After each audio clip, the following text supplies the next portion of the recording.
여러분과 함께 그 언택트 경제 시대의 클라우드가 얼마나 어떤 역할을 하고 어떻게 발전해 나갈지를 좀 같이 논의하고 고민하는 시간을 가져보도록 하겠습니다. 자, 언택트를 언급하지 않을 수 없을 것 같습니다. 언택트는 말 그대로 컨택트하지 않는다는 말이었죠. 그래서 만나지 않는다는 말인데요. 그 언택트가 의미하는 바가 과연 뭘까요? 지금 언택트 시대가 왔다고 하는데 이런 시대가 왔다는 뜻이겠죠. 예전에 이제 교실에서 선생님과 학생들이 같이 만나서 교육을 하던 것이 굉장히 정상적인 상태였는데, 근데 언택트가 의미하는 거는 이런 상태죠. 그래서 학생들도 없는 텅 빈 교실, 선생님과 학생들이 만나지 못하는 상황, 이것이 우리가 얘기하는 지금 또 우리가 이렇게 해야 된다고 강조하고 있는 언택트의 모습일 것입니다. 또 다른 언택트를 한번 살펴볼까요? 이게 어떤 그림인지 아십니까? 이게 이제 현재 탑골공원의 상황입니다. 예전에는 이제 컨택트 시대에는 우리나라의 여러 가지 복지 제도나 시민을 지원하는 제도들이 특히 이제 저소득층 가정이나 여러 가지 사회 소외계층, 취약계층을 지원하는 여러 가지 제도와 사업들이 있었습니다. 그러나 이런 그 제도와 사업들은 당연히 컨택트를 기반으로 해서 설계가 돼 있었죠. 많은 예산이 책정돼 있었고 컨택트 기반으로 잘 이루어지고 있었습니다. 그런데 이제 언택트 시대가 왔죠. 이 그림이 이제 컨택트 시대에 이루어지던 이런 소외계층이나 취약계층을 위한 지원의 모습인데요. 탑골공원에 여기 이제 그 무료 급식소가 있습니다. 무료 급식소가 있고 무료 급식을 받기 위해서 많은 분들이 줄지어서 기다려서 무료 급식을 받고 있는 모습입니다. 이게 이제 컨택트 시대에 이루어지던 무료 급식의 모습인데요. 그런데 언택트 시대가 왔습니다. 언택트 시대에 이 취약계층을 지원하던 사회의 모습은 어떤 상태입니까? 폐쇄죠. 언택트 시대의 복지는 어떤 상태입니까? 폐쇄를 의미하고 있습니다. 이게 이제 언택트에 있던 거죠. 과연 이 폐쇄가 탑골공원에서만 일어났을까요? 그렇지 않습니다. 전국에 있는 무료 급식소들이 대부분 다 폐쇄돼서 코로나 사태 이후에 운영되지 않고 있습니다. 이 무료 급식을 이용해서 하루 한 끼를 해소하셨다는 분들도 있었는데요. 이런 분들 지금 어떻게 지내고 계시는지 참으로 갑갑한 상황입니다. 이게 현재 코로나가 초래한 언택트 시대가 온 거죠.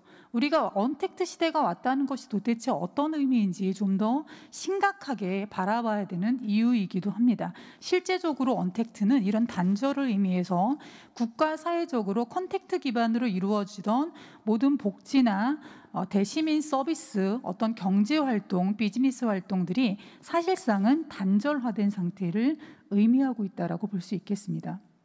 예, 그런데 사실 우리가 살고 있던 시대는 어떤 시대였을까요? 인터넷, 월드와이드 웹, 스마트폰으로 이어지는 디지털 기술의 성숙은 멀리 흩어져 있는 자원들을 언제 어디서나 접속해서 이용할 수 있는 기술적 상황이 성숙했다는 것을 의미합니다. 이 시대를 우리는 디지털 온디맨드 시대라고 얘기할 수 있겠습니다. 더욱이 언제 어디서나 원하는 자원을 접속하여 이용할 수 있는 이 환경은 네트워크의 속도, 5G 시대의 속도까지 가미하게 되면서 사람들이 더 이상은 흩어져 있는 자원을 내가 항상 이용할 수 있다는 것에 대해서 신뢰성을 의심하지 않는 시대가 도래하게 되었습니다. 결국은 항상 내가 필요할 때마다 쓸 수 있다면 우리 집에 갖고 있어야 될까요? 라는 생각이 드는 거죠. 집이 얼마나 복잡합니까? 다 갖고 있으려면 캠핑용품, 캠핑카, 요트 다 우리가 갖고 있어야 됩니까? 너무 힘들죠. 그래서 더 이상은 그런 부분들을 직접 소유하려고 하지 않고 항상 내가 필요할 때마다 이용할 수 있다면 이용하고자 하겠죠. 소유는 이용으로 변화하게 되는 거고요. 소유를 위해서 우리가 했던 활동은 무엇입니까? 구매였죠. 그러나 더 이상 소유하지 않고 이용하겠다면 구매 대신에 우리가 취하는 활동은 구독이 될 것입니다. 그리고 소유하기 위해서 구매를 하는 공간은 오프라인 공간이었죠. 백화점이나 시장이나 상점에서 구매를 했다면 우리가 이용하고 구독하기 위한 공간은 디지털 공간에서 접속의 형태를 취하게 될 것입니다. 그리고 굉장히 중요한 부분인데요. 상품에는 버전이 있었습니다. 아이폰을 쓴다. 아이폰 8, 아이폰 9, 아이폰 10 버전이 있었습니다. 그러나 온라인 시대의 디지털 온디맨드의 상품들은, 서비스들은 리얼타임 업데이트 됩니다. 더 이상 이름을 붙이지 않습니다. 여러분, 넷플릭스 버전이 있습니까? 버전이 존재하지 않습니다. 넷플릭스는 그러나 11초마다 새로운 서비스를 업데이트하고 있다라고 얘기하고 있거든요. 따라서 더 이상 리얼타임 이 온디맨드 시대에는 버전이 존재하지 않는 실시간 변화 발전 시대가 도래하고 있는 것입니다. 이런 시대에 우리는 살고 있었어요. 이거는 다가올 시대가 아니라 디지털 온디맨드 기술의 성숙에 의해서 우리는 이미 이런 시대에 진입해 있었거든요. 이 상태에서 코로나19가 초래한 언택트 시대를 맞이하게 됩니다. 디지털 온디맨드 시대를 살아가고 있는 우리한테 언택트는 과연 어떤 의미여야 하는 겁니까? 사람들이 원하는 건 아까 말씀드렸듯이 분산 환경에서도 연결해서 접속해서 서로 통신하고 싶은 환경이 강한 인간의 본성을 고려할 때 비대면, 비접촉을 통한 언택트는 단절을 의미하는 것이 아니라 결과적으로 인간의 본성상 근본적으로 디지털을 이용해서라도 디지털 대면과 디지털 접속을 추구하는 이런 시대의 도래를 의미하는 것이 아니었을까요? 따라서 우리가 용어를 좀 바꿨으면 합니다.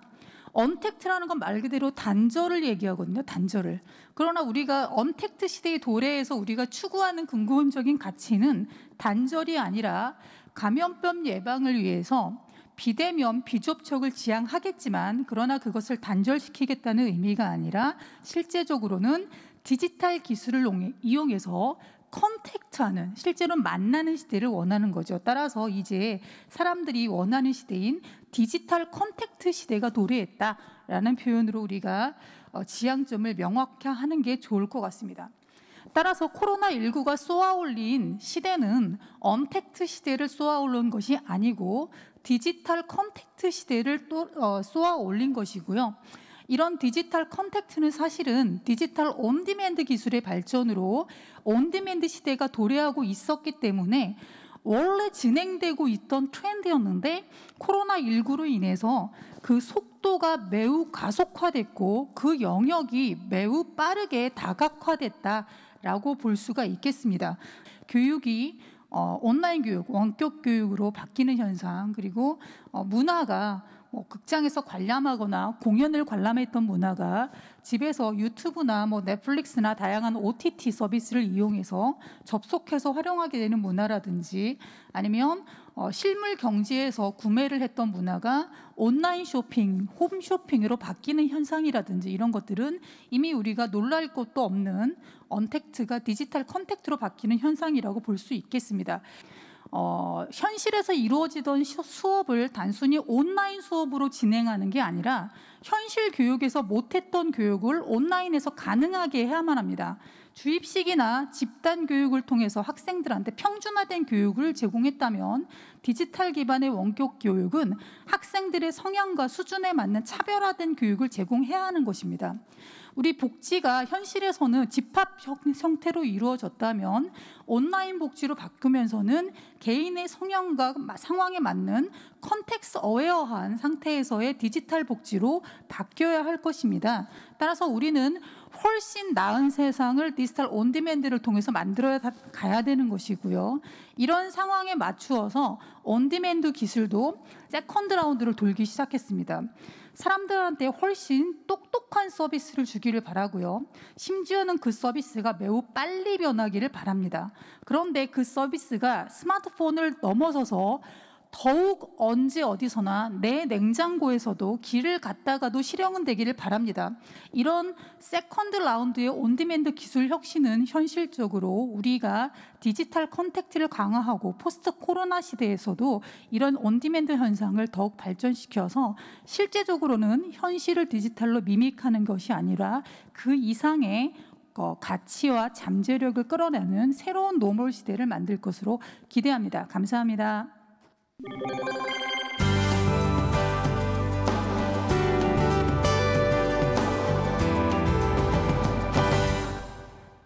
처음에 우리가 논의를 해야 되는 것은 바이오 빅데이터는 어디서부터 왔는가라는 것을 한번 고민을 해보시면 좋겠습니다. 국내에서는 앞에 보이시는 사진처럼 동의보감이라는 것을 모르신 분은 많이 없을 겁니다.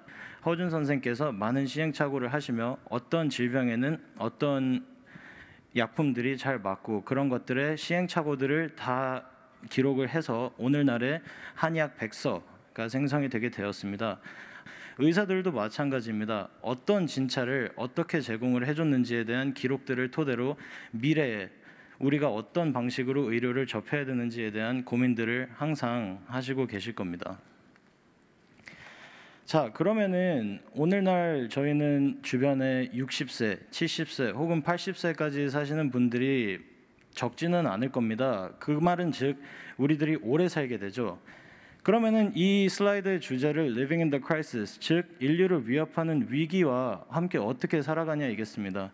저희는 오늘 코로나19 국면을 맞이해서 완전히 새로운 세상을 살고 있습니다. 마스크가 없으면은 건물에 출입이 되지 않고 건물에 출입을 한다고 해도 50명 이상 모이지 못하고 혹은 9시 이후에는 외부의 식당 혹은 저희가 매일같이 즐겼던 술집들을 방문하지도 못합니다. 그러면은 그것만이 문제일까요? 저희는 앞서 말씀드렸듯이 오래 삽니다. 1990년도만 해도 전 세계 평균 수명이 65년이었습니다. 그리고 2095년 내지는 2100년 정도에는 전 세계 평균 수명이 83년 정도가 될 것이라고 전망이 되는데요. 우리가 마냥 오래 산다고 좋아하지만은 않아야 합니다. 왜냐하면 오래 살면 오래 살수록 자동차의 성능이 저하되듯 우리 몸의 기능은 떨어지기 마련이거든요.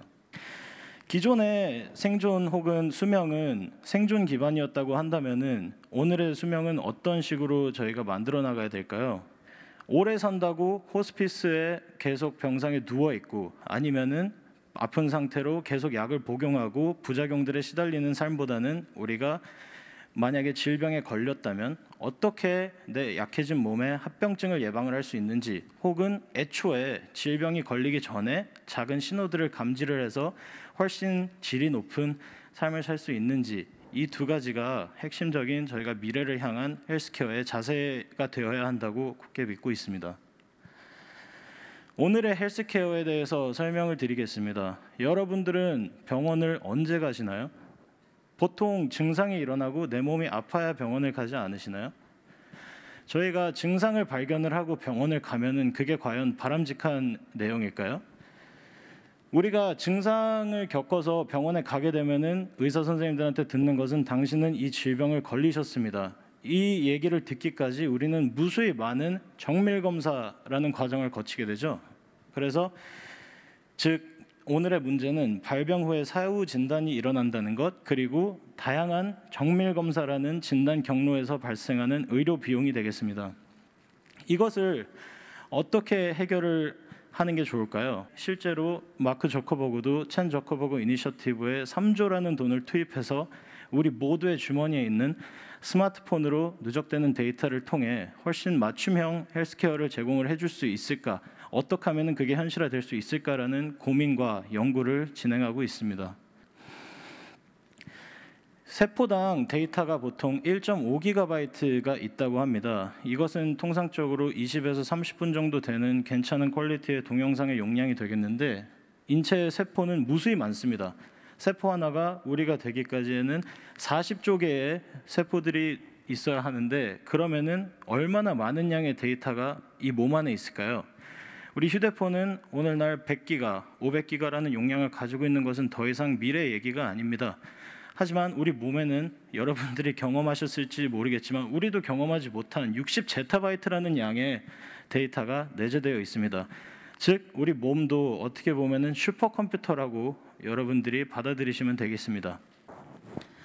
그러면은 앞에 많은 오믹스 정보들이 몸에 내재가 되어 있다고 말씀드렸는데 저희가 다루는 것들 중에 첫 번째는 지노믹스, 즉 유전체입니다. 여러분들한테 유전체 데이터는 혹은 유전체라는 것은 많이 그렇게 낯설게 다가오진 않을 겁니다. 여러분들은 이미 건강검진센터를 가서 유전자 검사를 받으시면 이런 질병들에 내가 취약하구나 혹은 이미 어느 정도는 여러분의 가족력이 뭔지 그리고 여러분들이 어떤 질병에 취약한지에 대한 이해를 하고 계실 겁니다. 두 번째는 마이크로바이옴, 즉 장내 미생물입니다. 만약에 유전자가 타고난 데이터라고 한다면은 마이크로바이옴은 무엇일까요? 이것은 수행 평가라고 생각을 하시면 편하겠습니다. 장내 미생물학을 저희가 부제로 장 속의 건강 도우미라고 선정을 했습니다. 그것은 즉 우리가 무엇을 먹고 어떤 것들이 내 체내에 들어오게 되고 이것들을 그러면은 약 5파운드 정도의 장내 미생물들이 어떻게 분해를 시키고 이것을 어떻게 소화시키는지에 대한 이해도가 필요합니다. 유전자는 저와 앞에 앉아 계신 여러분들 그리고 카메라 너머에 계신 많은 분들과의 차이점이 0.1%밖에 있지 않습니다. 하지만 장내 미생물 같은 경우는 저희와 여러분들의 공통적인 미생물 구조는 3분의 1 정도밖에 안 될 겁니다. 즉 66.7% 정도가 저희는 다른 미생물들을 몸속에 품고 있습니다. 미생물이 왜 중요하냐면은 사실 몸의 대사라든지 여러 가지 그 내부에서 일어나는 현상들을 설명을 해주는 혹은 규명을 해주는 작은 건강 도우미들이라고 생각하시면 되겠습니다. 저희가 앞서 말씀드렸듯이 이것의 부제는 3차원의 마술사입니다. 지노믹스 혹은 유전자들에서 그 코드를 읽어내고 20가지 아미노산들이 나오는데 이 20가지 아미노산들의 어떤 비율로 몸속에 발현이 되느냐에 따라서 저의 개개인마다 질병 리스크가 판단이 됩니다.